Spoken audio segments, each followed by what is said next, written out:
दोस्तों, गुरु गोविंद जी ने कहा था कि सिख की पहली पहचान उसके केश होते हैं, इसलिए सिखों को अपने केश नहीं कटवाने चाहिए। गुरु गोविंद जी की इस बात का अनुसरण लंबे समय से हर सिख करता आ रहा है। मगर भाई तारू सिंह इतिहास के पन्नों में दर्ज वो नाम हैं जिन्होंने इस्लामिक कट्टरपंथी वो सिखों पर अत्याचार करने वाले लाहौर गवर्नर जकारिया खान बहादुर के कहने पर भी अपने केश नहीं उतारे। इन्होंने कहा, मैं सीस कटवा सकता हूं, मगर परमात्मा की दी प्यारी व पवित्र दातकेश नहीं कटवा सकता। इन्हें दुनिया भर की खुशियां देने का वायदा किया गया, मगर ये किसी भी कीमत पर अपने केशों को शरीर से अलग करने के लिए नहीं माने। शाही फरमान पाकर जल्लाद खुरपी द्वारा भाई तारू सिंह जी की खोपड़ी उतार रहा था और भाई जी जपू जी साहिब का पाठ कर रहे थे। सारा शरीर लहूलुहान हो गया, मगर उनके मुंह से उफ तक न निकली। सिख धर्म में केशों की कितनी महत्ता है, यह हम भाई तारू सिंह जी के जीवन से जान सकते हैं। सतगुर आके सीस पेट दूं, जे सतगुर सच्चे पावे, सिर जावे ता जावे, मेरा सिखी सिर ना जावे।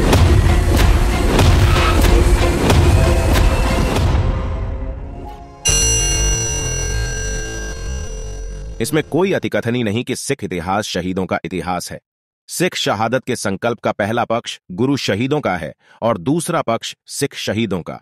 सिख शहीद परंपरा का आरंभ श्री गुरु तेग बहादुर साहिब जी के साथ शहीद हुए 3 सिखों भाई मतीदास जी, भाई सतीदास जी और भाई दियाला जी की शहादत से होता है।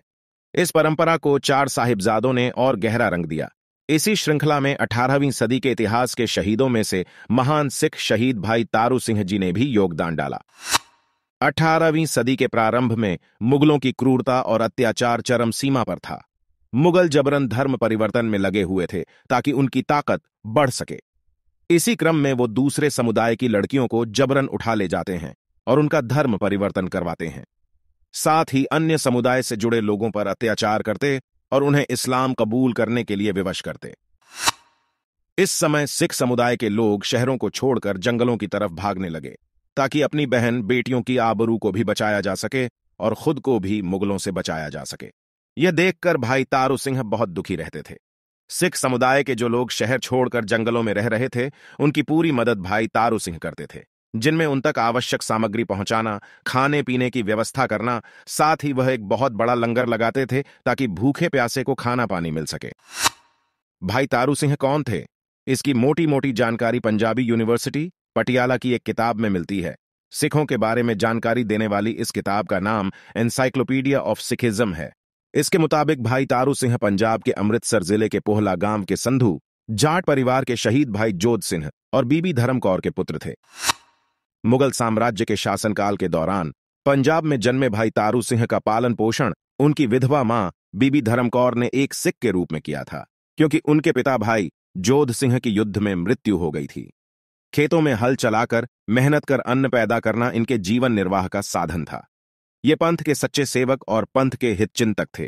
क्षेत्र के हिंदू मुसलमान भी इनके उच्च एवं शुद्ध चरित्र का सम्मान करते थे।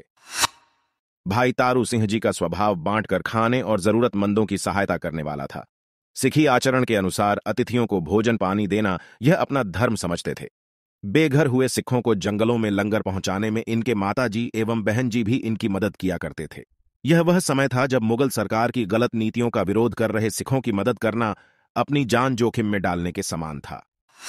खबर लाहौर दरबार तक पहुंची। जकरिया खान ने 25 घुड़सवार फौज भेजकर भाई तारू सिंह और उनकी छोटी बहन की गिरफ्तारी का फरमान जारी किया। फौज शाम के वक्त गांव में पहुंची। गांव के मुसलमान चौधरी की दरख्वास्त पर गांव की बेटी सबकी बेटी है, फौजदार को पैसे देकर उनकी बहन को छुड़वा लिया। रात रुककर खाना खाकर फौजदार अगली सुबह भाई तारू सिंह जी को अपने साथ लाहौर ले गए और जकरिया खान के दरबार में पेश किया और इल्जाम लगाया कि वो हुकूमत के बागी लोगों को खाना खिलाते हैं और हुकूमत के दोषी है। राजद्रोह का आरोप लगने पर उन्होंने कहा, अगर हम आपकी जमीन पर खेती करते हैं तो हम राजस्व देते हैं, यदि हम व्यवसाय करते हैं तो हम करों का भुगतान करते हैं। तुम्हें भुगतान करने के बाद जो कुछ बचता है वह हमारे पेट के लिए है। हम अपने साथियों को वही देते हैं जो हम अपने मुंह से बचा कर रखते हैं।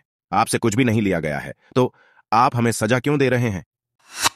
क्रोध के आवेश में गवर्नर ने पारंपरिक विकल्पों की घोषणा की, इस्लाम या मृत्यु। मुझे मुसलमान क्यों बनना चाहिए? क्या वे कभी नहीं मरते? तारू सिंह ने प्राचीन पंथ प्रकाश से पुनः उद्धरण देते हुए शांति से पूछताछ की। मुझे अपने विश्वासों को क्यों त्यागना चाहिए?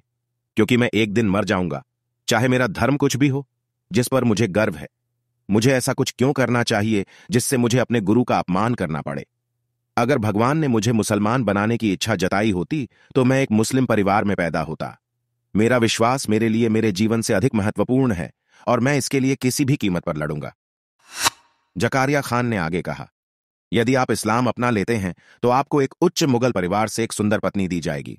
जकारिया खान ने आगे कहा, आपको धन और प्रमुख पद से पुरस्कृत किया जाएगा। आपका जीवन सुखी और आनंदमय रहेगा। यदि तुम मना करोगी तो जबरदस्ती तुम्हारे बाल काट दिए जाएंगे और तुम्हें भयंकर यातनाएं दी जाएंगी। अंततः आपका सिर धड़ से अलग कर दिया जाएगा या गाड़ी चलाते समय मार दिया जाएगा। आपको अच्छी सलाह दी गई है। अपना जीवन और इससे मिलने वाली हर चीज को बर्बाद मत करो। भाई तारू सिंह अपने विश्वास को त्यागने से इनकार करने पर अड़े थे। उन्होंने घोषणा की, अगर मुझे पूरी दुनिया का सिंहासन भी दे दिया जाए तो भी मैं अपना धर्म नहीं छोड़ूंगा। यह अन्य सभी की तुलना में काफी अधिक मूल्यवान है।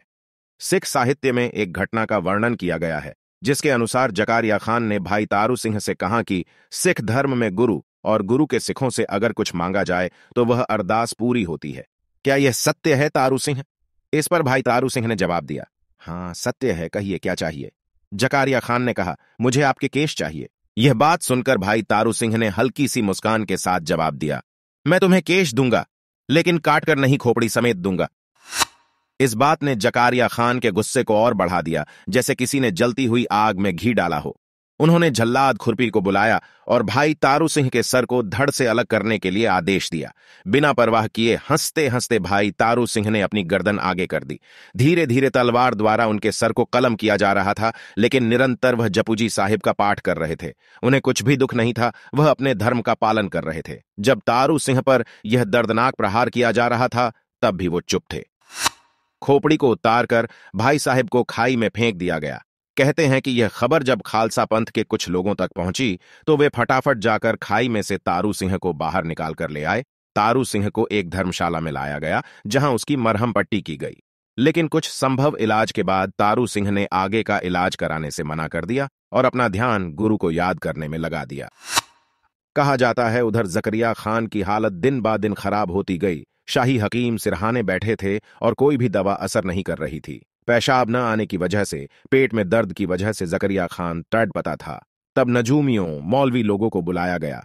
उन्होंने अपना नजूम ज्योतिष लगाकर बताया कि खान साहब ने किसी खुदा रसीदा कामिल शख्स, एक पूजनिक पवित्र आत्मा पर जुल्म किया है और इन्हें उसका अज्जाब पाप लगा है और इस तकलीफ से निजात पाने के लिए इनको उनकी पनाह शरण में जाना होगा।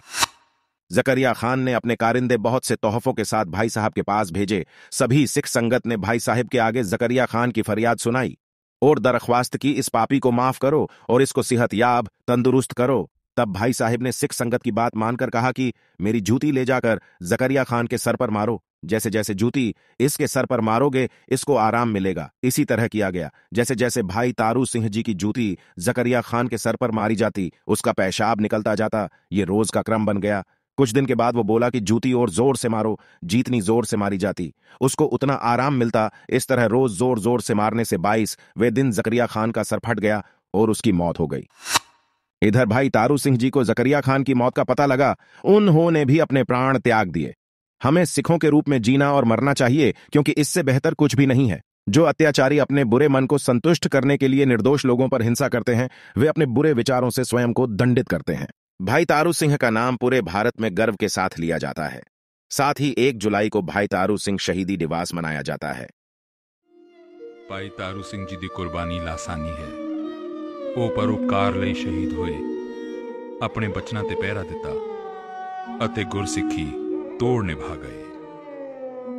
सेवक की ओळख निभही प्रीत, जीवत साहिब सेव्यो अपना चलते राख्यो चीत।